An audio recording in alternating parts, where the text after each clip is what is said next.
Hello guys, kumusta kayo dyan? Sana okay lang kayo. Sa video na to pag-uusapan natin yung neuter neuter ni Austin bukas, or tatanggalan na siya ng balls. So tara, pag-usapan natin.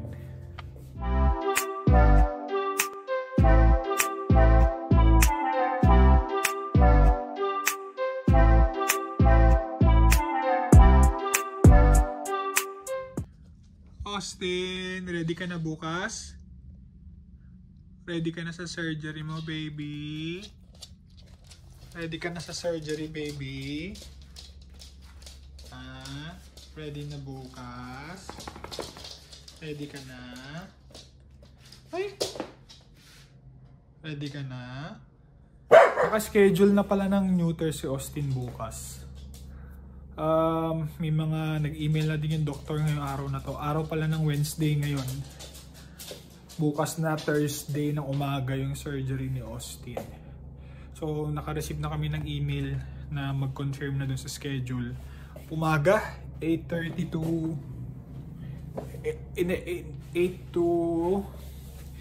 8:30. Kailangan i-ano na namin siya, ipunta na namin siya dun. So, kailangan na kasi ma-neuter si Austin kasi nga para sabi ni Leslie, sabi din ng doktor, para humaba yung buhay niya.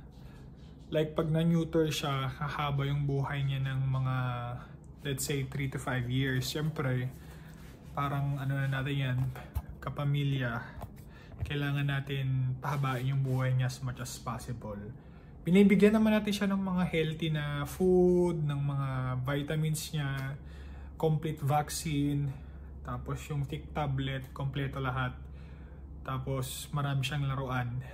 Kung nakikita niyo sa mga vlog, sobrang dami, di ba? Kaso kasi, nag-iiba yung ugali ni Austin.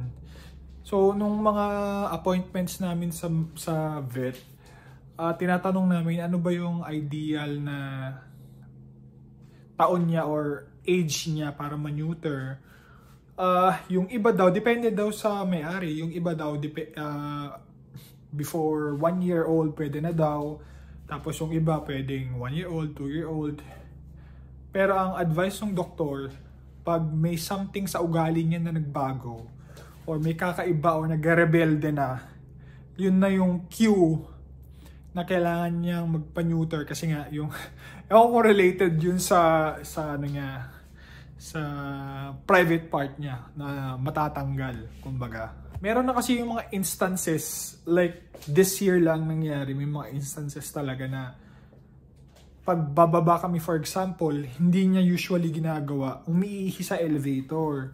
Siyempre nakakahiya, may camera yung elevator, lilinisin ko pa, pupunasan ko. Paano pag may kasabay kami? Yun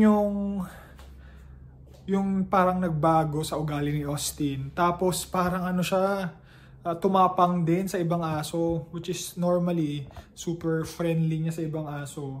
So ayaw niya, parang ano ba, mainitin yung ulo niya. Yun ang nangyayari sa kanya. Tapos meron din siyang ginagawa ngayon na parang ang hirap niyang pakainin. Sobrang hirap pakainin. Normally, pagkakain na kasi, ilalapag mo lang dyan eh. Pero ngayon, kailangan mo pang subuan, kailangan mo pang lambingin para lang kumain siya. So yun yung mga trigger points na nangyari. Kaya nag-decide kami ni Leslie na ipa-neuter na siya. Pag-usapan natin yung cost ng neuter niya.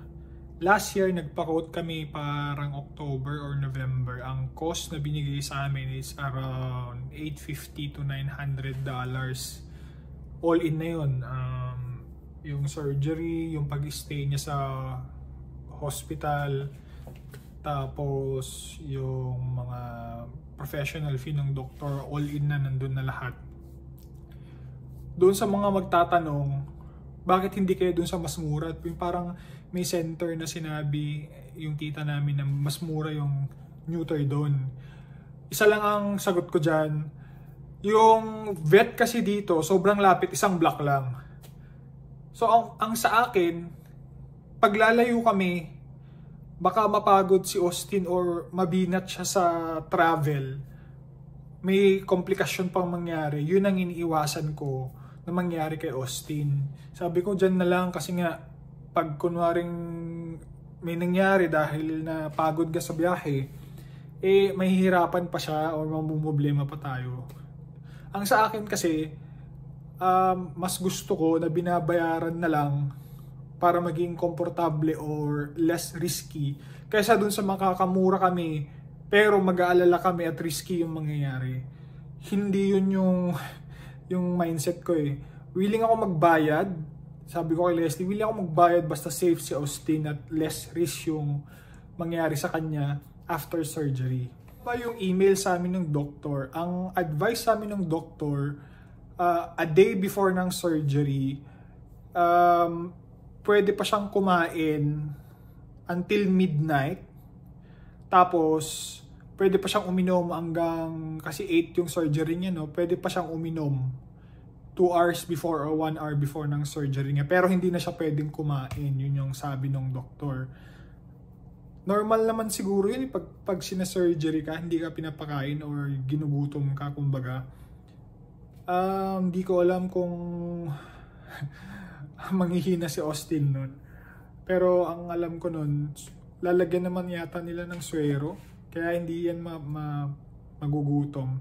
After ng surgery, siguro, magugutom. Kaya magpe-prepare kami ng pagkain niya pagdating.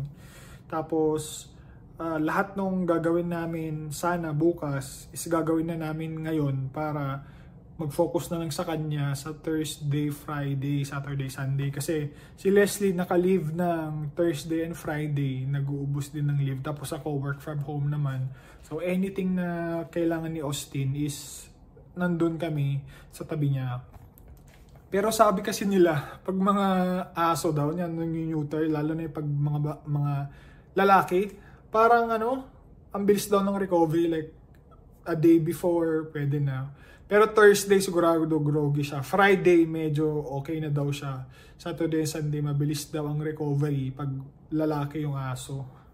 So tignan natin. Kinakabahan din kasi kami ni Leslie. Siyempre, surgery yan. Pero safe naman daw yung ganong procedure. Malakas naman si Austin. Healthy naman siya. Ang problema namin is yung after surgery.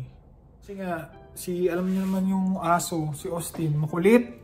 Tapos, ang dami niyang, may mga times na nagzuzoomy siya, may times na tumatalon-talon.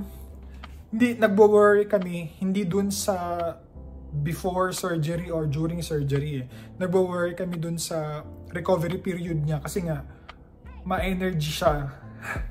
Hindi pa kami pwedeng maglakad ng siguro weeks kasi nga, normally kasi naglalakad kami ng 3 kilometers a day. Ngayon, hindi na pwede muna. Yun din yung itatanong ko sa doktor kung ano yung mga activities na bawal, ano yung pwede, ano yung pwedeng ipakain, ano yung mga kailangan gawin pag ganito, ganyan, paano yung buhat. So, lahat yan malalaman natin bukas. Itatry kong i-vlog yung punta namin doon or pag drop off kay Austin. Siyempre surgery hindi ko pwedeng ipakita kasi nga sa kanila lang nila yun. Pero pag sundo sa kanya, pagbuhat, pag recovery, lahat yan i-vlog natin para kay Austin.